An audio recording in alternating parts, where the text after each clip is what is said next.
जलंता बस रु शुभुला चित्कार चाहू चाहू पाउंस होगले 20 यात्री लोमटांकुरा कथा बखाड़े बंची लोके प्लास्टिक जलिबार गंधरे मु उठी पड़ली आउ जहा देखुली ताकू विश्वास भी कर पारे सबुआड़े निया लगी जाइथिला। बसर समस्त यात्री शोइथिले। आमे चित्कार करी लोकन को उठाइबा को चेष्टा करिथिलु। बस डोर बंद थिला और ड्राइवर को खोजिकी भी पाइलुनी।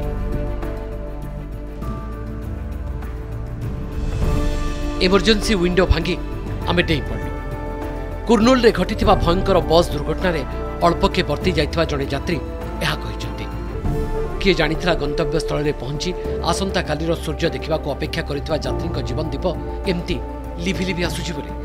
गुरुवार दिन हैदराबाद रु बेंगलुरु जीवा पई कावेरी नामक बस रे चढ़िथिले 40 रु अधिक यात्री।